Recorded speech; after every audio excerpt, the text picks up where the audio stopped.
Oke, Bismillahirrahmanirrahim. Alhamdulillah wassalatu wassalamu ala Rasulillah wa ala alihi wa sahbihi wa man wala. Ya ayyuhalladzina amanu taqullaha haqqa tuqatih wa la tamutunna illa wa antum muslimun. Amma ba'd, ikhwah fillah dan akhwati fillah, alhamdulillah pada kesempatan malam hari ini Allah kembali memberikan satu kesempatan kepada kita untuk bertemu di ruang online ini. Dan insya Allah kita akan melanjutkan kajian kita tentang fikih wanita muslimah. Yang ini merupakan pertemuan kedua ya, setelah pertemuan kemarin kita sampaikan mukadimah atau pembukaan tentang masalah fikih wanita, dan insya Allah kita akan langsung pada malam hari ini membuka kitab rujukan yang akan kita baca, yaitu kitab fikih wanita muslimah yang dikarang oleh Syekh Abu Malik ya. Kita langsung Bismillahirrahmanirrahim. Beliau hafizahullah ya membuka kitab fikih ini setelah mukadimah. Tentu saja beliau memulai bahasan fikih ini dengan kitab Thaharah ya, atau kita terjemahkan yang lebih simpel yaitu bab tentang bersuci ya, bersuci atau thaharah. Nah, kalau kita lihat di kitab-kitab fikih, baik fikih yang klasik ataupun kontemporer ya, maka kita kebanyakan akan menyaksikan bahwa kitab-kitab fikih ini dibuka dengan bab bersuci atau dengan kitab thaharah. Bahasannya adalah tentang najis, kemudian tata cara berwudu, mandi, pembagian air. Nah, mengapa demikian? Ya, kita harus tahu tentang sedikit tentang kronologi ataupun hal yang menyebabkan, kira-kira apa yang menyebabkan para ulama, para fuqaha, ketika menulis bukunya dimulai dengan kitab Thaharah. Bahkan kita mendapatkan juga buku-buku hadis, ya, buku-buku hadis, terutama buku-buku hadis yang berkaitan dengan fikih. Kita melihat seperti kitab Umdatul Ahkam, ya, dibuka tentang bab taharah ini, ya.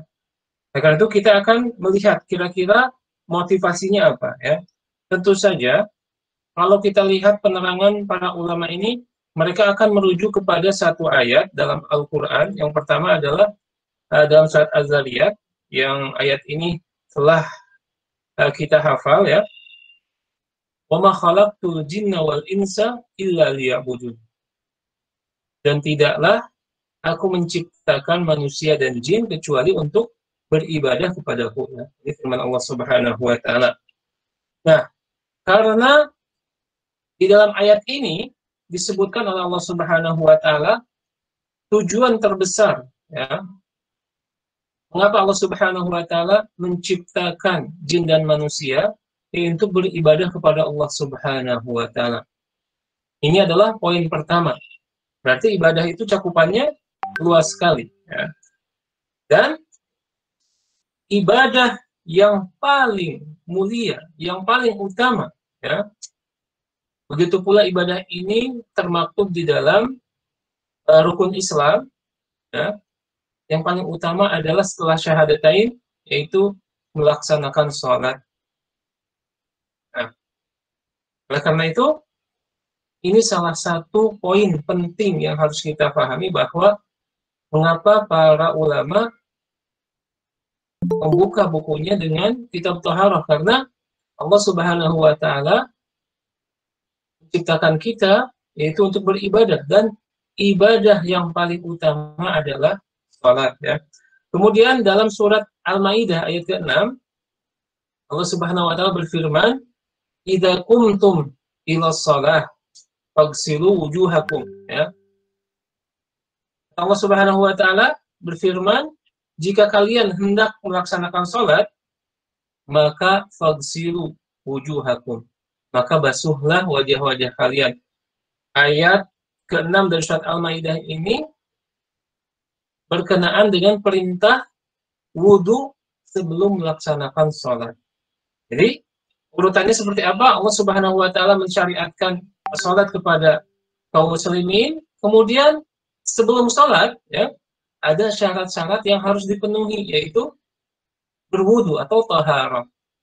Nah, oleh karena itu mengapa para ulama atau fuqaha membuka bukunya dengan kitab taharah?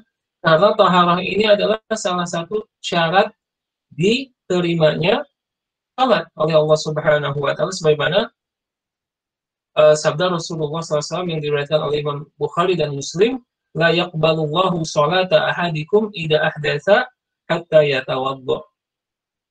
Allah Subhanahu wa taala tidak akan menerima ibadah sholat salah seorang di antara kalian sampai dia berwudu. Nah, oleh karena itu ini poin penting yang harus kita ketahui, bahwa Allah Subhanahu wa taala menciptakan kita untuk beribadah, dan ibadah yang paling mulia adalah sholat. Kemudian Allah Subhanahu wa taala memerintahkan atau mensyaratkan pada kaum muslimin yang akan melaksanakan sholat, maka hendaknya dia berwudu, karena wudu ini adalah salah satu syarat diterimanya sholat kita. Baik, kita akan lanjutkan. At-taharah, menurut penulis di sini disebutkan an-taharata fil lugha. Taharah secara bahasa adalah an-nadhafah wa nazahah, yaitu kebersihan, ya, atau suci, bersih atau suci dari sesuatu yang kotor. Ya. Sedangkan yang dimaksud dengan taharah dalam istilah fikih, ya, yaitu raf'ul hadas, yaitu menghilangkan hadas. Ya. Yang dimaksud dengan menghilangkan hadas adalah zawalul wasfil al-qa'im bil badani al-mani minas salati wa nahwiha. Itu yang dimaksud dengan hadas adalah sifat yang melekat pada diri seseorang, yang sifat ini menahan atau melarang dia untuk melaksanakan sholat. Jadi di sini disebutkan oleh penulis bahwa yang dimaksud dengan hadas ini adalah sifat, ya, bukan zat. Sifat, ya. Jadi ketika misalkan seseorang junub, ya, apakah itu mimpi basah atau telah melakukan hubungan suami istri, maka secara fisiknya dia bersih, tetapi secara sifatnya dia junub. Ini yang dimaksud dengan hadas. Jadi hadas itu adalah sifat dan bentuknya abstrak, tidak terlihat. Kemudian selain menghilangkan sifat tadi, mengangkat hadas, tapi taharah juga wazawalu najasati anil badanil muslimi wa thawbihi wa makanihi, ya. Selain menghilangkan sifat tadi yang melekat, yaitu hadas, karena hadas ini adalah abstrak, tidak terlihat, tetapi sifat yang melekat pada seorang muslim, taharah juga adalah menghilangkan najis, ya. Menghilangkan najis dari badan, kemudian dari pakaian, dan dari tempat melaksanakan ibadah. Jadi yang dimaksud dengan taharah itu bahasannya dua hal penting. Yang pertama adalah hadas, yang kedua adalah najis. Ya. Menghilangkan hadas, yaitu sifat yang melekat, yang menahan kita untuk melaksanakan sholat, yaitu seperti junub, ya, atau muhdis. Muhdis ini seperti orang yang sudah berwudu tapi keluar angin, ya, padahal dia tidak terdapat kotoran di dalam badannya, kemudian pakaiannya, ya, kemudian tempat sholatnya, tetapi muhdis karena dia mengeluarkan angin, maka dia muhdis, itu terkena hadas. Sedangkan najasa atau najis ini ada fisiknya, bukan abstrak, tapi berupa zat yang terlihat, yang tercium, ya, yang kita bisa saksikan secara langsung, ya. Oleh karena itu di dalam pembahasan kitab taharah ini, ya, maka kitab taharah akan membahas beberapa pokok penting. Yang pertama, ya, penulis membagi tiga, yaitu ma'rifatu ma yutataharu bihi, yaitu membahas tentang sarana ya ataupun alat atau media yang dengannya seorang muslim bisa menghilangkan najis dan menghilangkan hadas ya. Itu kan air ataupun debu ya dan yang lainnya. Kemudian yang kedua, mengetahui wama yutatahharu lahu ya. Mengetahui zat apa, benda apa ya yang harus dia bersihkan. Kemudian yang ketiga, wama yajibu an yutatahharu minhu, dan hal-hal apa yang diwajibkan bagi seorang muslim untuk bersuci. Oleh karena itu, nah, di awal kitab ini kita akan membuka bahasan yang penting, yaitu tentang mengetahui sarana atau media apa yang bisa kita dapatkan untuk mensucikan hadas dan najis dari badan kita. Nah, penulis menyebutkan di sini sebuah judul Ahkamul Miyah wa ma takunu bihi at-taharah ya. Hukum dan pembagian air ya. Wa ma takunu bihi at-taharah. Jadi di sini penulis langsung membahas tentang pembagian air. Karena air adalah media yang sangat penting ataupun media utama yang digunakan oleh seorang muslim untuk membersihkan dirinya dari najis ataupun hadas ya.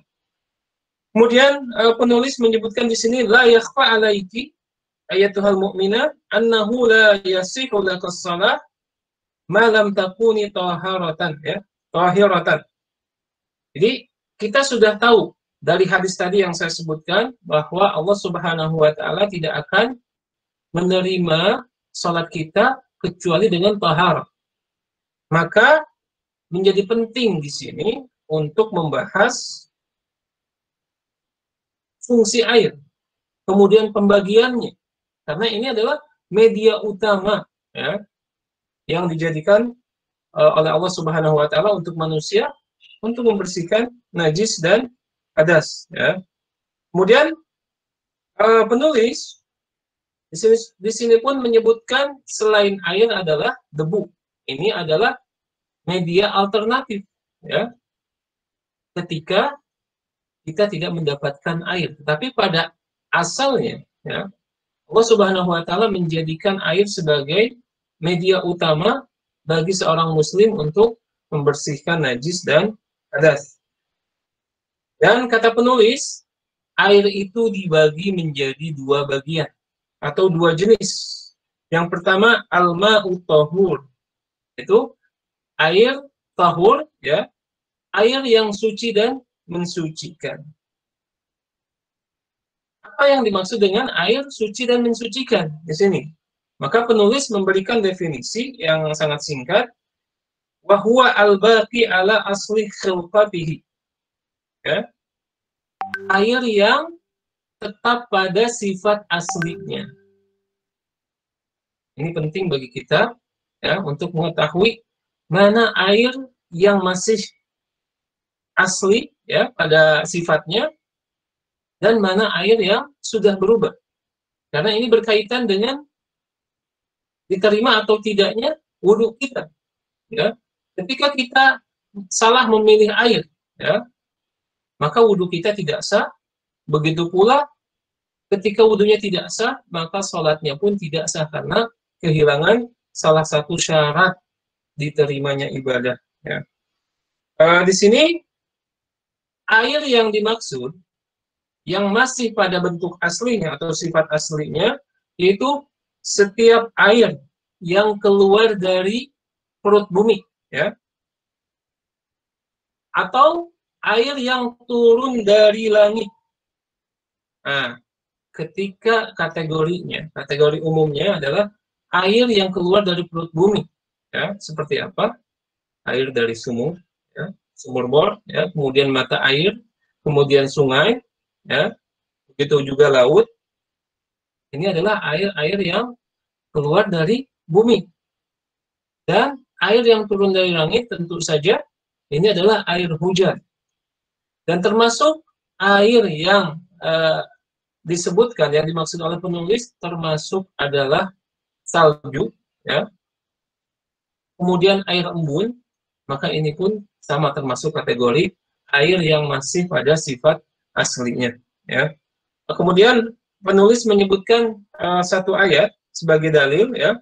Wa yunazzilu 'alaikum, ya, wa yunazzilu 'alaikum minas sama'i ma'an liyutahhirakum bih. Dalam surat Al-Anfal ayat ke-11, ya, Allah berfirman, dan dialah Allah Subhanahu wa taala yang menurunkan dari langit, ya, menurunkan air dari langit kepada kalian agar kalian bisa bersuci, bisa membersihkan diri kalian dengan air tersebut. Nah, ini dalil yang sangat kuat bahwa air adalah difungsikan, atau fungsi utamanya adalah membersihkan najis dan hadas yang ada di dalam diri kita sehingga kita bisa melaksanakan sholat, ya. Kemudian begitu pula sabda Rasulullah Sallallahu Alaihi Wasallam, ya, tentang air ini. Ada sebuah hadis yang diriwayatkan oleh Imam Ahmad rahimahullah tentang air laut, ya. Jika Rasulullah SAW ditanya oleh seorang sahabat tentang apakah air laut ini bisa dipakai untuk bersuci atau tidak, ya, maka Rasulullah SAW bersabda, "Wat-tahuru ma'uhu wal-hillu maitatuhu." Air laut itu adalah suci, ya, dan mensucikan, dan bangkainya pun boleh dimakan, ya. Nah, ini beberapa dalil yang disampaikan oleh penulis, ya, yang tentu saja harus kita ketahui, ya, secara umum walaupun tidak menghafal, dan lebih baik lagi seorang muslim itu menghafal dalil-dalil ini agar dia yakin, ya, dengan setiap ibadah yang dia lakukan. Nah, wa idza khalaqa, ya, itu wa hadzal ma'ut tahur huwa tahiru fi nafsihi wal mutahhir li ghairihi walladhi yarfa'u hadas wa yazilu an-najas. Penulis menekankan lagi bahwa air yang tahur itu adalah suci dalam zatnya, kemudian mensucikan untuk yang lainnya. Inilah air yang akan menghilangkan najis di dalam diri kita, dalam badan kita, dan mengangkat hadas dalam jiwa kita. Dan air ini yang diperbolehkan, yang disyariatkan untuk dipakai berwudu, kemudian mandi, ya.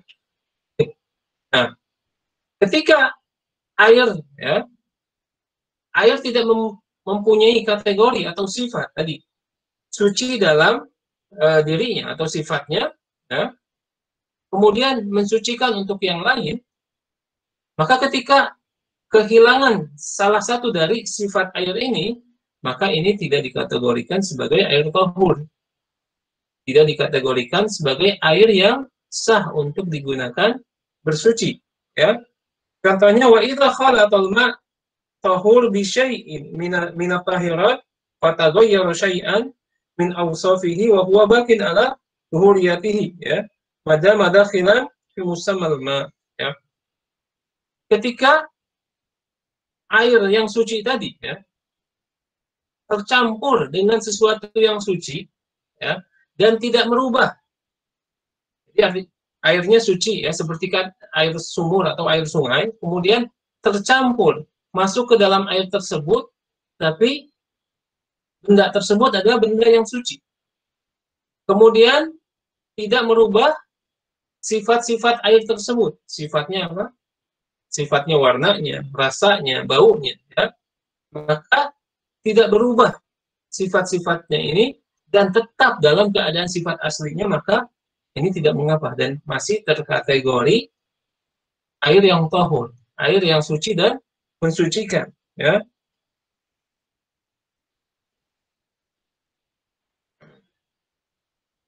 Karena Rasulullah Shallallahu Alaihi Wasallam pernah ya bertanya ataupun diriwayatkan dari sebuah hadis dari Ummu Hani bahwa Rasulullah SAW igtasala wa huwa wa Maimunah min ina'in wahidin bi qas'atin fiha asarul ajin. Ya. Jadi Rasulullah SAW pernah satu saat mandi bersama istrinya di dalam sebuah dengan sebuah penampungan air, ya. Bejana, apakah ember saat ini ya, atau tempat-tempat penampung air lainnya. Tapi Rasulullah SAW pada saat itu mempunyai sebuah wadah ya untuk menyimpan air, dan di atas wadah ini masih ada tersisa adonan tepung untuk membuat roti ya, karena Rasulullah SAW di zamannya makanan pokoknya adalah roti ya.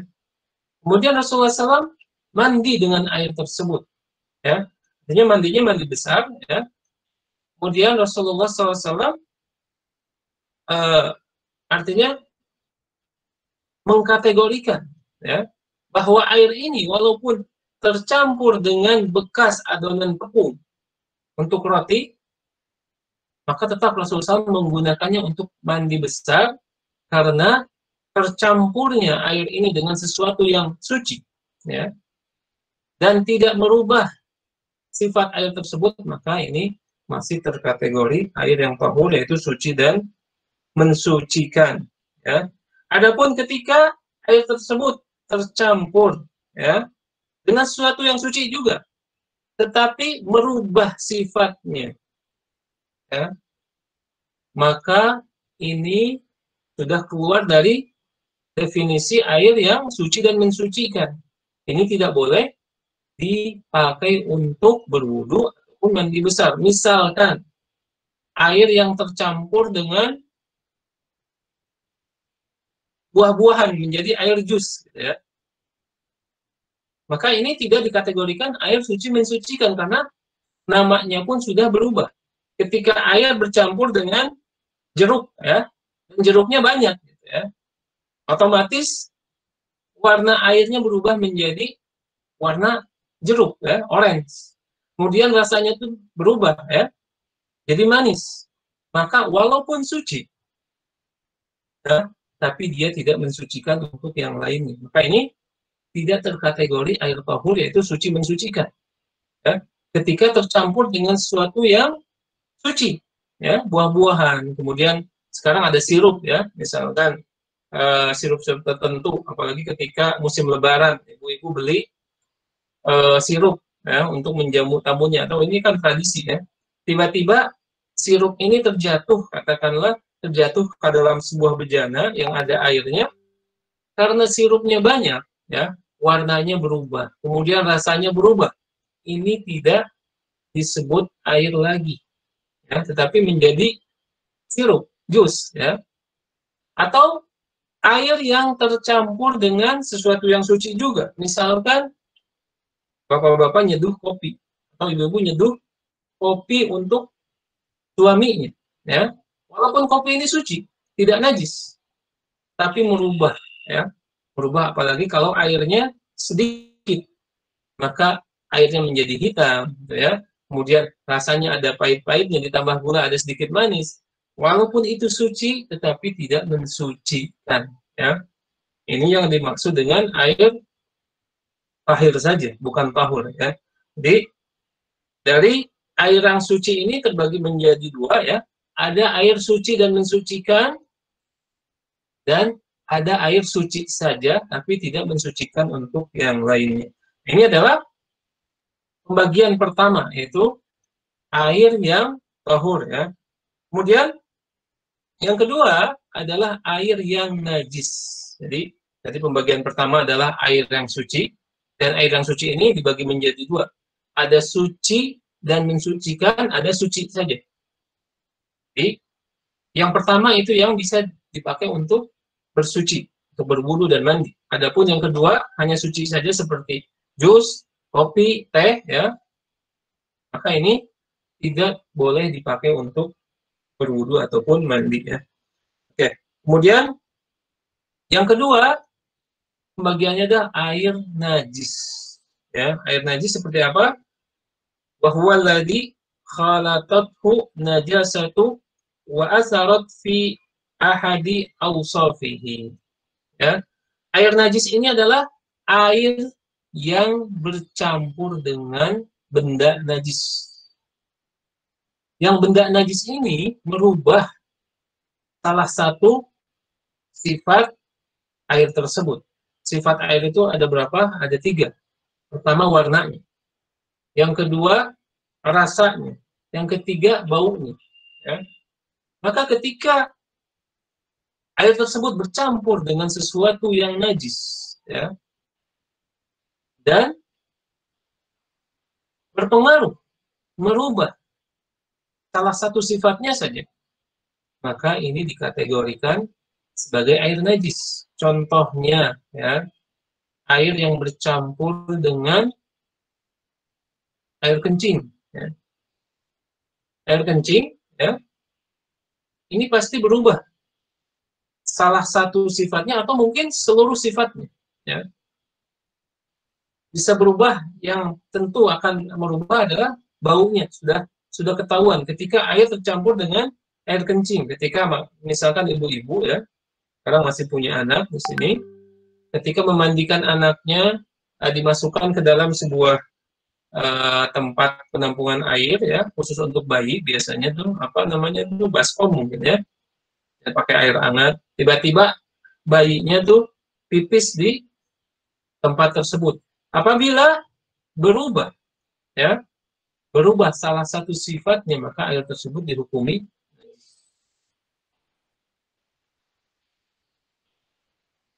Nah, ini adalah pembagian air secara umum. Ya. Jadi pembagian secara umumnya adalah air yang suci dan air yang najis. Ya. Kemudian dari hal-hal yang berkaitan dengan air najis tersebut, ada beberapa masalah yang harus kita ketahui. Ya.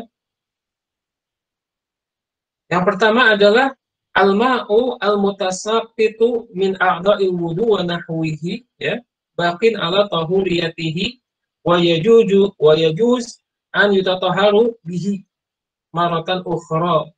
Ini berkaitan dengan setelah pembagian air suci, kemudian pembagian air najis, maka ada beberapa hal yang penting diketahui oleh seorang muslimah, ya, secara khusus dan kaum muslimin secara umum, bahwa air, ya, yang terjatuh dari bekas wudhu kita, ya, misalkan dahulu di zaman Rasulullah SAW tentu saja belum ada keran air, maka Rasulullah SAW ketika berwudhu memakai bejana, ya, ataupun mungkin di beberapa daerah saat ini, ya, kebiasaan berwudhu seperti ini masih dipertahankan. Seorang mengambil gayung, satu gayung, ya, dipakai untuk berwudhu. Nah, tentu saja ketika proses wudhu ini ada air, ya, yang sudah dipakai untuk membasuh, kemudian masuk lagi ke dalam gayung tersebut. Atau ketika menggunakan ember, ketika kita menciduk air dengan tangan kita, kemudian membasuh wajah kita, maka air ini kembali jatuh ke ember tersebut. Maka ketika air ini tidak berubah, ya, tidak merubah sifat-sifatnya, maka ini dihukumi sebagai air yang suci dan mensucikan. Ya. Dan ini pun tentu saja berkaitan dengan salah satu pendapat mazhab Imam Syafi'i, yang kan ada air musta'mal, air bekas wudhu. Dalam mazhab Syafi'i, air musta'mal, air bekas wudhu ini tidak boleh dipakai wudhu lagi. Ya. Tapi kalau kita melihat kepada hadis-hadis Rasulullah SAW, kemudian kepada sirah perjalanan hidup Rasulullah SAW, maka pendapat ini terbantah atau pendapat ini lemah. Karena kenapa? Rasulullah SAW biasa berwudu, ya, dan wudunya itu diambilkan air oleh para sahabat, oleh Anas bin Malik, ya, disediakan dalam sebuah bejana. Kemudian Rasulullah SAW berwudu, ya, dan setelah berwudu, para sahabat itu berebut air bekas berwudunya Rasulullah SAW dan dipakai untuk berwudu lagi.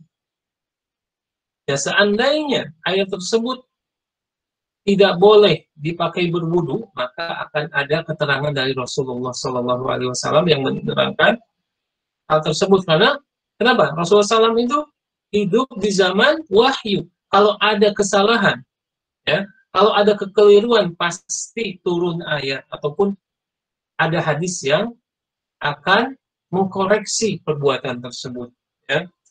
Tapi begitulah Rasulullah SAW bersama para sahabatnya, dan di sini ada sebuah dalil, ya, an Urwah, wa idza tawadda'a, ya, wa idza tawadda'a kada yaqtatiluna ala wudu'ihi, ya.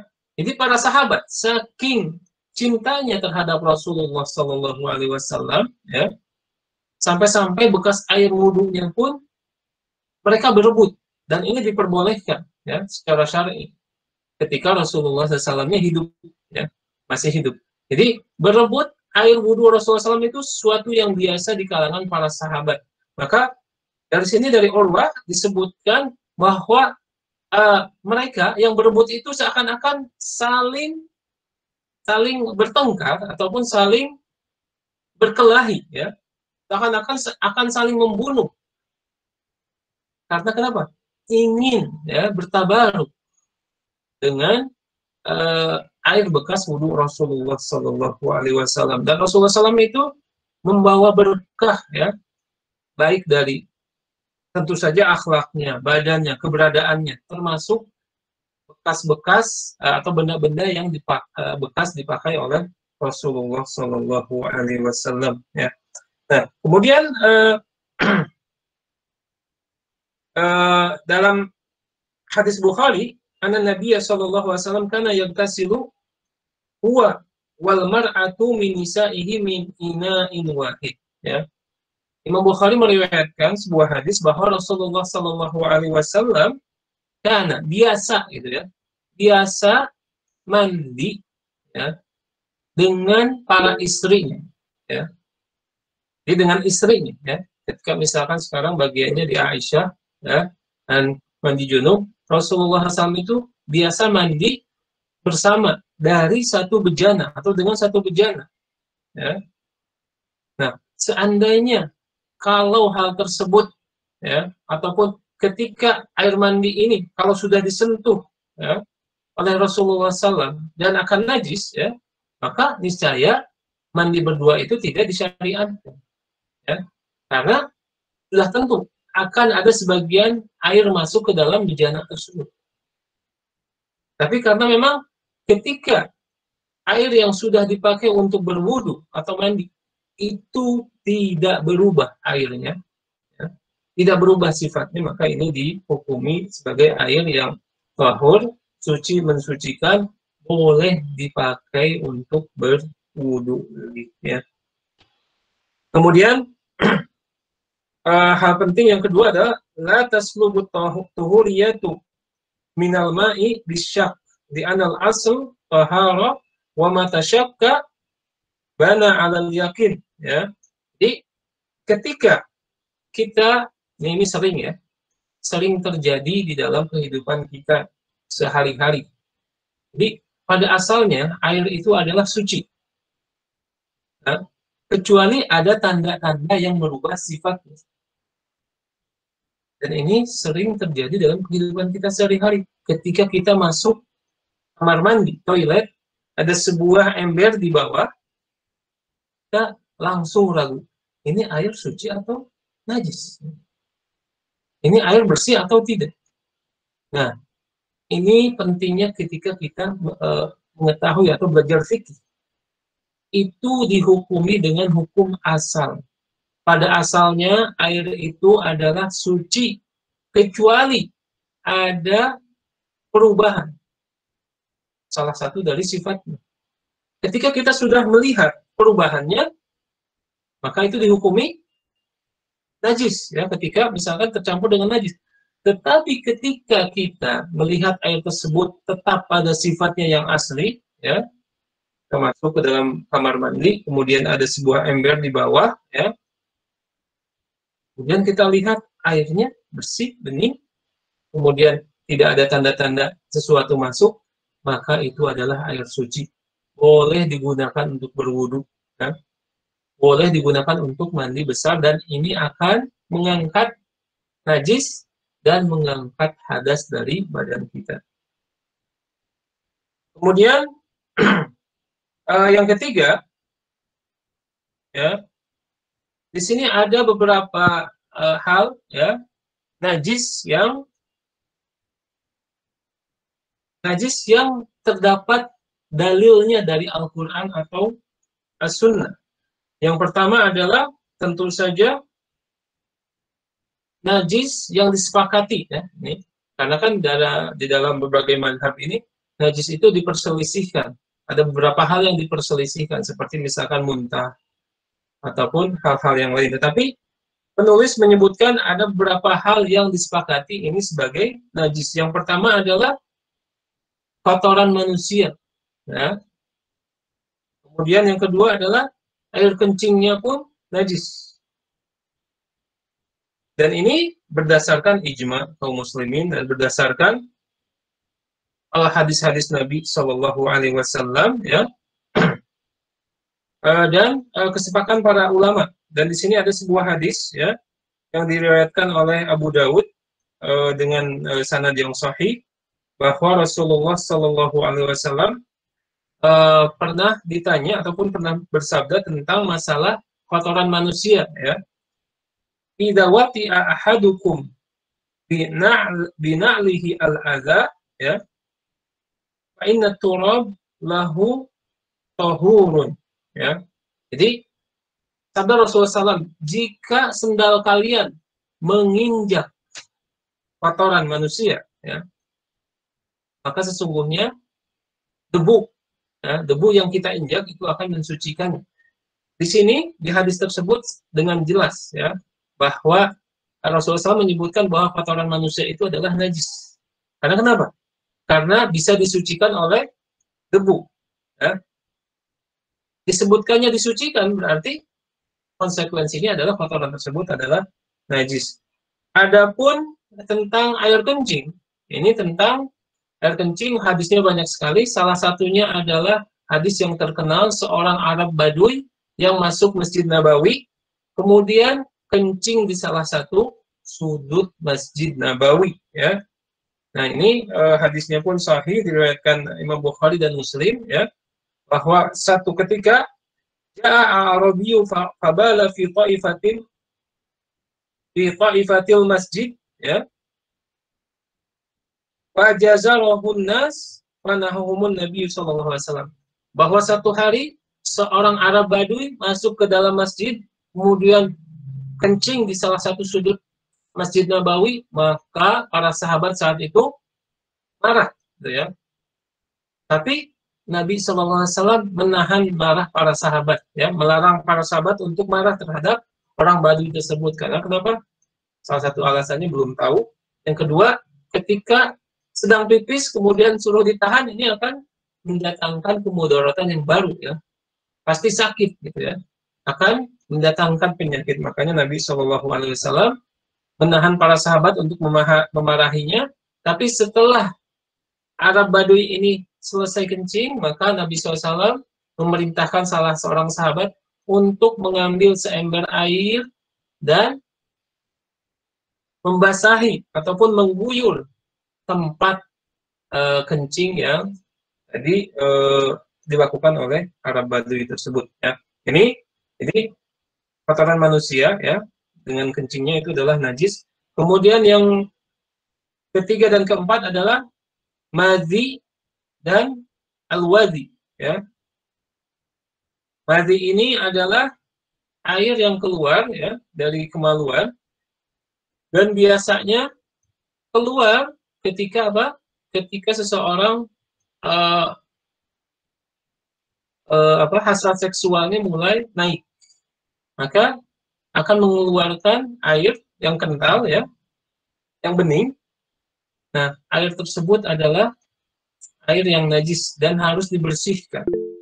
Dan hadisnya dalam masalah ini adalah hadis Ali radhiyallahu anhu, ya, bahwa kata Ali radhiyallahu anhu, kuntu rajulan mazza'an, bahwa aku adalah seorang laki-laki yang selalu ya ataupun sering mengeluarkan mazi. Makanya aku bertanya ataupun aku menanyakan hal tersebut kepada Rasulullah SAW. Kira-kira apa yang harus dia lakukan? Maka Rasulullah SAW menyuruhnya untuk membersihkan ya, membersihkan kemaluannya atau membasahi kemaluannya dan berwudu ketika akan melaksanakan sholat. Sedangkan wadi ya, wadi ini adalah cairan putih yang datang setelah kencing biasanya. Dan ini tidak terjadi kepada setiap orang. Ya. Makanya kalau kita setelah pipis, ya, pastikan bahwa tidak ada cairan yang keluar lagi. Dan wadi ini cairannya juga kental. Nanti ketika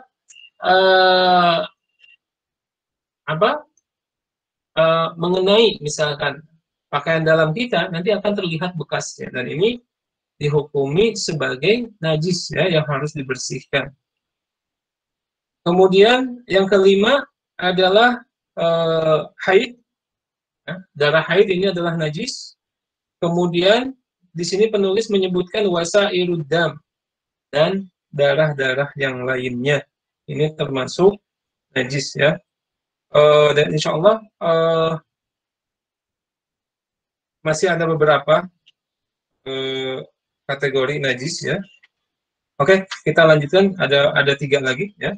3 lagi secara umum. Selain darah haid, kemudian darah-darah yang lainnya termasuk najis. Kemudian rausu ma la yukalu lahmuhu, yaitu ludah atau liur ya. Liur hewan yang tidak dimakan dagingnya, itu hewan-hewan liar ya, yang haram untuk dimakan ya, seperti hewan-hewan buas ya. Hewan-hewan buas, maka liurnya ini menjadi najis ya. Ketika air terkena dengan liur hewan tersebut, maka tidak boleh digunakan untuk berwudu. Kemudian tentu saja liurnya anjing, ini sudah jelas ya, bahwa anjing ini termasuk kategori najisnya adalah najis mughaladhah yang sangat tinggi gitu ya, yang sangat besar najisnya. Makanya Rasulullah SAW bersabda, tuhuru ina ahadikum idza walagha fihi al-kalbu an yagsilahu sab'a marat aulahu nabi turab. Jika bejana salah seorang di antara kalian ya terkena dengan liur anjing, itu ketika anjing minum di bejana kita, maka cucilah bejana tersebut 7 kali dan salah satunya menggunakan debu ataupun tanah. Dan yang ke-8 adalah khinzir, yaitu babi. Babi ini najis ya, zatnya, dan ini dalilnya dalam surat Al-An'am ayat ke-145 ya. Qul la ajidu fima uhiya ilayya muharraman ila ta'imin ayyat amuhu ya. Jadi kata Allah Subhanahu wa taala, katakanlah ya kepada Nabi Muhammad SAW, aku tidak mendapatkan dari apa-apa yang diwahyukan oleh Allah Subhanahu wa taala kepadaku yang itu adalah haram ya untuk dimakan, kecuali ya ada beberapa hal, yaitu bangkai, kemudian darah, kemudian daging babi, fa innahu rijsun, karena yang demikian itu adalah najis. Kemudian yang ke-9 yang termasuk najis adalah maitah, yaitu bangkai ya. Bangkai ini adalah suatu hewan yang mati tanpa disembelih secara syar'i, ataupun bagian hewan yang terpotong ya. Bagian hewan yang terpotong ini dihukumi dengan bangkai, dan bangkai ini adalah najis ya. Kemudian yang ke-10-nya adalah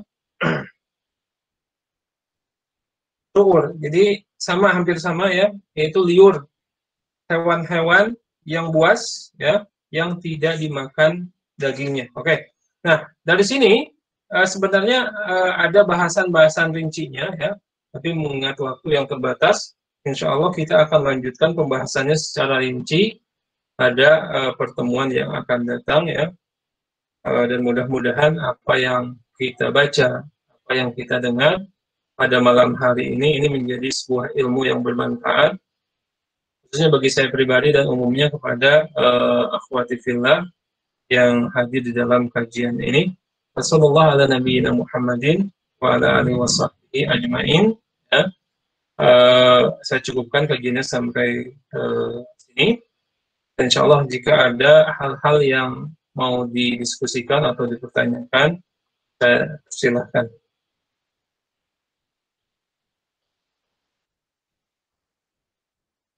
Oke, baik.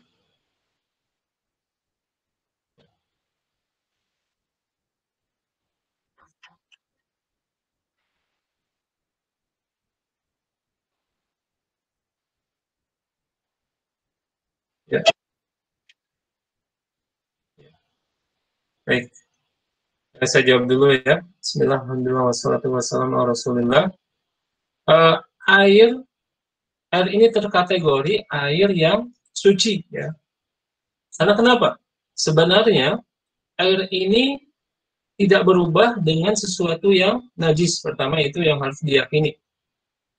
Kemudian ketika berubah warnanya menjadi coklat ya, ini tidak mengeluarkan dari kesucianmu. Dan ini adalah menurut pendapat para ulama. Ada beberapa air ya yang walaupun tidak tercampur ya, tapi saking lamanya dia mengendap pada suatu tempat, katakanlah sumur ataupun tadi kolam ya, ketika tidak tercampur dengan sesuatu yang najis, maka ini dihukumi dengan suci. Ya. Ini dihukumi dengan suci karena ketika kita melihat air ini, maka kita tidak menyebut sesuatu yang lain. Beda dengan ketika tercampur dengan sirup, ya. Maka ini tidak mungkin kita menyebutkan ini adalah air, tapi langsung ini sirup. Air tercampur dengan teh, maka disebutnya teh.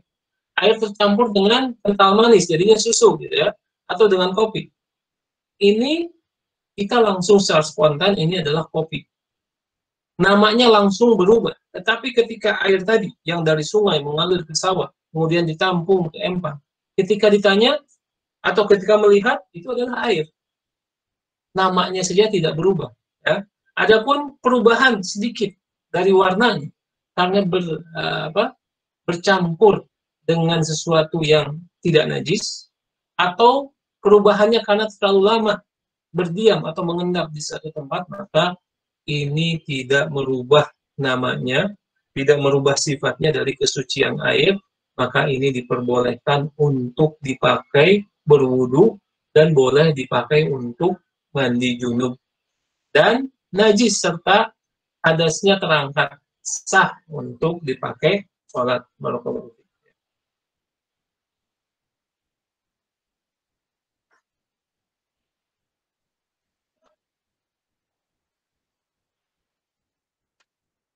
Di mana? Di kamar mandi ya? Oke. Oke, barakallahu fiik.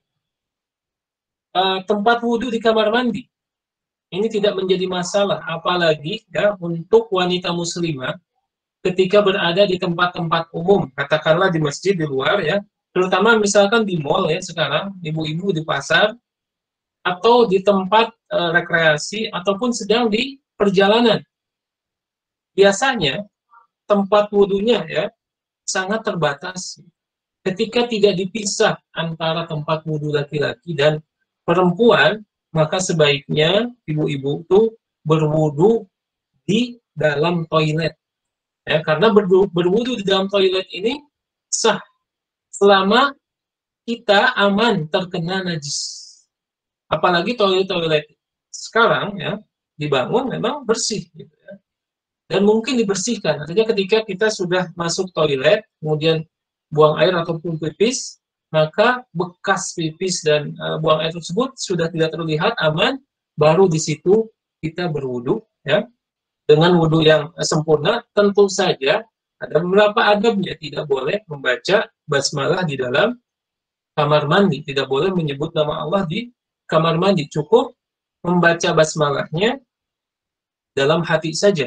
Maka ini lebih aman untuk perempuan ya, untuk perempuan. Karena kenapa? Dia tidak akan memperlihatkan auratnya kepada non mahramnya. Jadi lebih terjaga.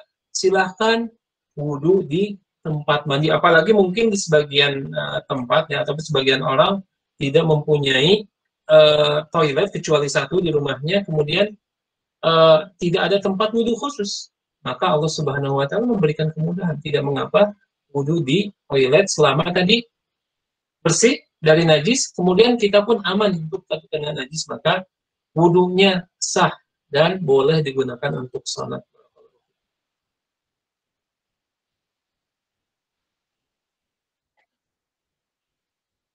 Ya.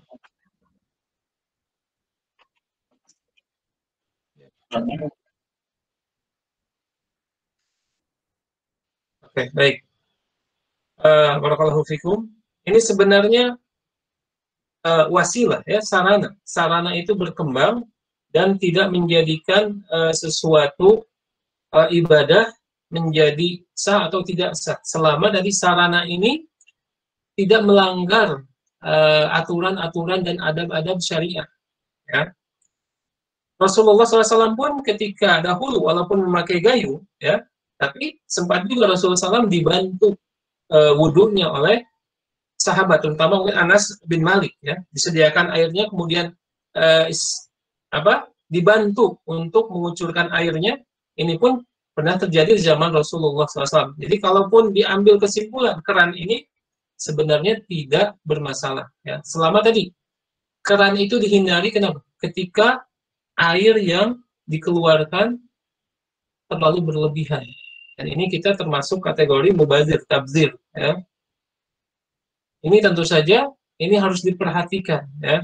Nah, tapi kalaupun kita ingin berwudu dari gayung karena kita ingin mencontoh Nabi Shallallahu Alaihi Wasallam, ingin menyerupai Nabi Shallallahu Alaihi Wasallam, ya, yang mudah-mudahan ketika kita menyerupai Nabi SAW dalam ibadahnya, kita nanti dikategorikan sebagai umatnya yang akan berkumpul di naung di dekat haudnya nanti, ya. Nah, ini pun tidak masalah, apalagi wudhu dengan menggunakan gayung diciduk, ya, ini otomatis secara langsung jumlah air yang dipakai untuk berwudhu itu sangat sedikit sekali. Selama tadi wudhunya sah, ya, seluruh anggota wudhunya terkena dengan air, maka ini diperbolehkan dan ada keutamaannya. Tapi walaupun demikian, maka dilihat kembali ke pribadi masing-masing, karena dalam masalah ini para ulama menyebutkan hal ini berluas-luasan, artinya tidak boleh membatasi, ya, dengan satu cara saja, boleh saja yang mana, ya, sesuai dengan kebutuhan kita, ya. Dan usahakan ketika melakukan hal yang mana saja, ingat dengan batasan-batasan syar'i dalam masalah ini. Tidak boleh berlebihan, ya, tidak boleh tabzir, kemudian diperhatikan apakah sudutnya sudah sempurna atau tidak. Barakallahu fiik.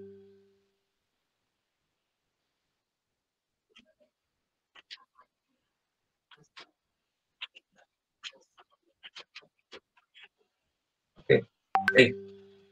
Untuk mandi junub, insya Allah untuk rincinya, ini kan baru pembukaan, ya, baru pertemuan kedua. Insya Allah mandi junub akan kita bahas, tetapi saya akan berikan secara umum dari beberapa riwayat yang diriwayatkan oleh istri-istri Nabi Shallallahu Alaihi Wasallam, ya, bahwa misalnya dari Maimunah, Rasulullah SAW ketika mandi junub yang pertama dilakukan adalah membersihkan kemaluannya, ya, depan belakang. Setelah bersih, ya, kemudian baru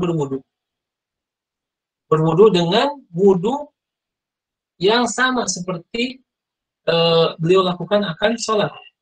Setelah wudu selesai, ya, baru beliau mengguyur kepalanya 3 kali, ya, kemudian memasukkan jari-jarinya, menyela-nyela rambutnya agar air itu merata ke kulit kepala. Setelah itu membasuh badan bagian kanan 3 kali, ya, sampai merata, sampai menyeluruh. Kemudian bagian kiri 3 kali, ya. Kemudian setelah merata, terakhir beliau membasuh kakinya 3 kali, ya. Artinya apa? Syarat sahnya mandi junub ini adalah seluruh badan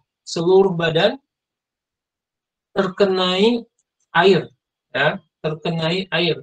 Kemudian untuk mandi junub ini, wanita yang berambut panjang tidak harus menggerai atau membuka ikatan rambutnya, boleh ya, misalkan rambutnya diikat, kemudian dibasahi rambutnya, dan di sela-sela, ini boleh. Tetapi untuk mandi besar dari haid, maka wanita harus membuka ikatan rambutnya, harus dibasahi seluruhnya. Nah, ini adalah secara umum tata cara mandi junub yang disunahkan oleh Rasulullah SAW. Rasulullah SAW berwudu terlebih dahulu. Dan di riwayat yang lain, Rasulullah SAW wudu dari awal, kemudian mengakhirkan membasuh kaki nanti setelah mandi. Ini boleh dua-duanya dipakai karena hadis-hadisnya sahih ya. Jadi Rasulullah SAW memulai mandi junubnya setelah membersihkan kemaluannya, memulainya dengan wudu. Wallahu a'lam.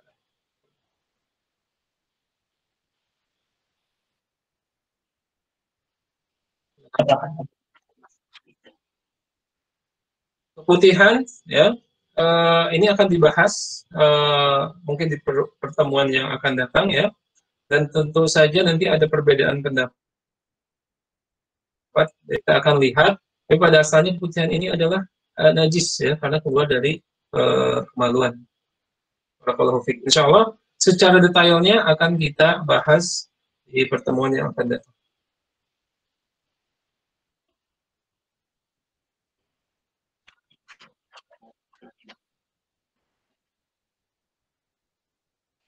Nah, ini penting ya, penting sekali, dan ini akan dibahas di bab wudu ya. Insya Allah lebih detail. Pada asalnya ayat dalam Al-Quran, Allah mastumun nisa ya. Dan jika kalian menyentuh wanita ya, maka ini kan konteksnya adalah dengan mandi ya, dan berhubungan dengan wudhu. Pada asalnya ayat ini ditafsirkan oleh para sahabat itu bukan bersentuhan kulit, tapi yang dimaksud dalam ayat ini adalah berhubungan seksual, berhubungan badan, maka wajib mandi. Tetapi ketika bersentuhan kulit saja, maka ini tidak membatalkan wudhu. Begitu banyak hadis-hadis Rasulullah SAW yang mengabarkan kepada kita Rasulullah SAW itu ketika akan berangkat ke masjid mencium istrinya. Dan ciuman ini bukan uh, lebih besar ya daripada sekedar sentuhan ya. Nah, maka dari hadis-hadis ini para ulama menyimpulkan ya bahwa menyentuh lawan jenis ya setelah berwudu maka ini tidak membatalkan wudu dan suci ya, tidak harus berwudu lagi. Ini adalah salah satu dalil yang sangat kuat. Jadi di bab wudu kita akan perkuat ya, kita akan bahas lebih rinci lagi bahwa bersentuhan kulit ini adalah tidak membatalkan wudu ya. Kemudian ada satu syubhat, itu kan istri katanya.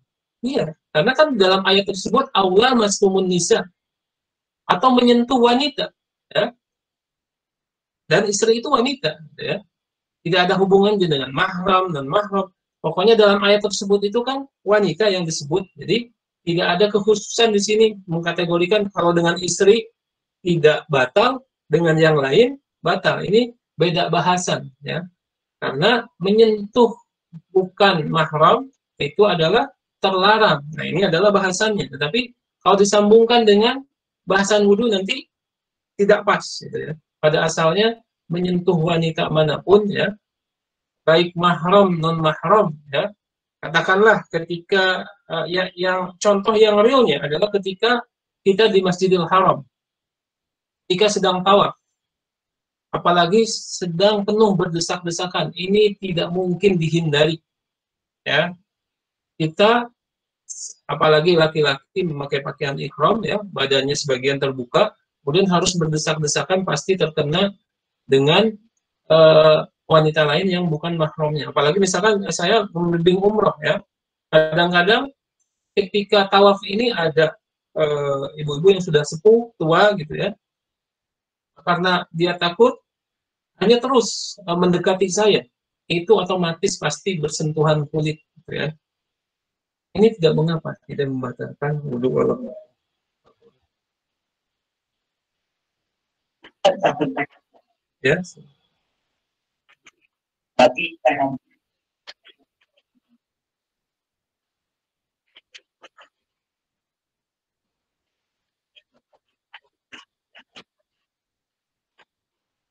Oke, baik. Tabaruk. Ini namanya tabaruk bisalihin. Di zaman Nabi Shallallahu Alaihi Wasallam, para sahabat biasa melakukan itu terhadap Nabi Muhammad SAW.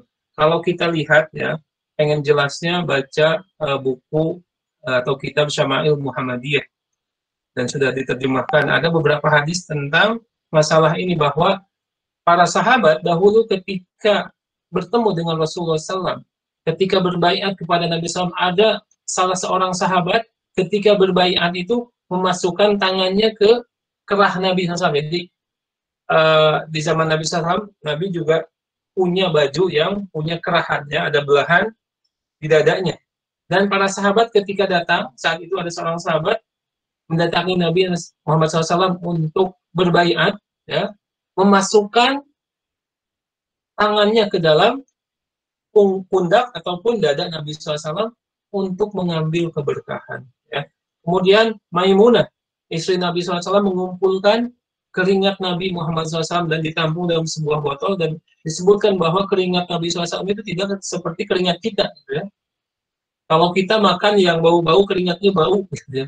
Tapi Nabi SAW, manusia yang termulia, keringatnya pun wangi. Gitu ya. Kemudian salah satu istrinya, Maimunah juga kalau tidak salah ya, menyimpan rambut-rambut Nabi Shallallahu Alaihi Wasallam.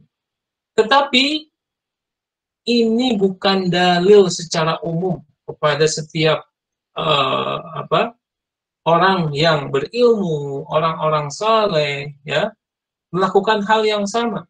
Dan fenomenanya di kita, ya, di pesantren-pesantren di daerah, ya, murid sama kiainya berebut dengan air minumnya, yang pada asalnya ini tidak dicontohkan. Dan ini kekhususan untuk Nabi Muhammad SAW. Dalilnya apa? Bahwa sepeninggal Nabi SAW, ya, para tabiin ini adalah muridnya para sahabat. Jadi kan setelah Nabi Muhammad SAW wafat, maka khalifah sepanjang adalah Abu Bakar, Umar, ya, kemudian Utsman, Ali, dan datang orang-orang baru yang bukan sahabat, yaitu tabiin. Mereka tidak melihat Nabi, tidak bertemu dengan Nabi, tetapi berguru kepada para sahabat. Dan tabiin ini tidak melakukan hal-hal tersebut kepada Abu Bakar, kepada Umar, kepada Utsman, kepada Ali, ya.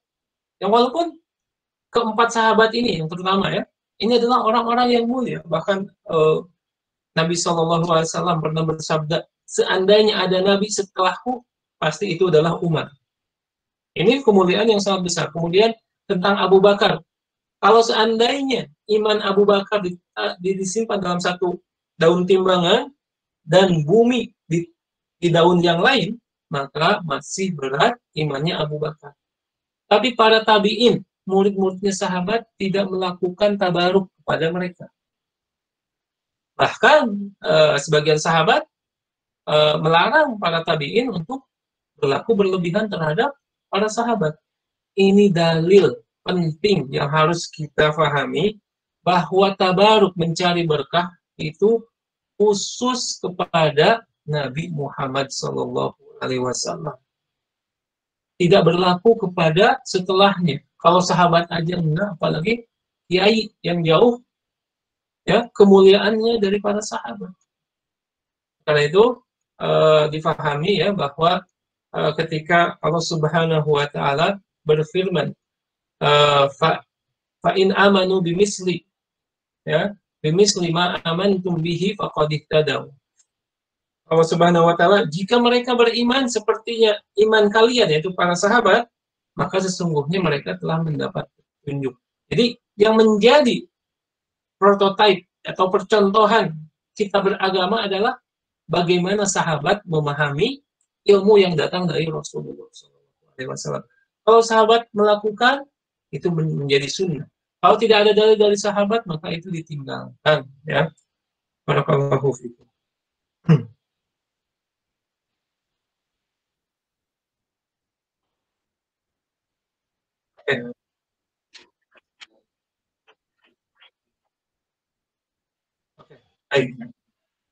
Oke, barakallahu fikum.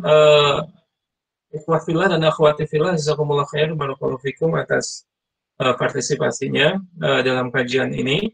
Dan saya pun berterima kasih kepada orang-orang yang sudah menjadi sebab berjalannya kajian ini.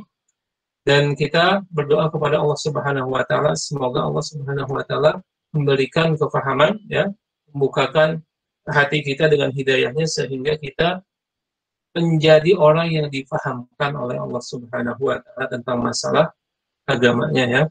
Dan kita tutup kajian kita malam hari ini dengan doa kepada majelis. Subhanakallahumma wa bihamdika asyhadu an la ilaha illa anta astaghfiruka wa atubu ilaik. Assalamualaikum warahmatullahi wabarakatuh. Ini kan nganu. Waalaikumsalam. Waalaikumsalam warahmatullahi wabarakatuh. Khairan Ustaz. Warahmatullahi wabarakatuh.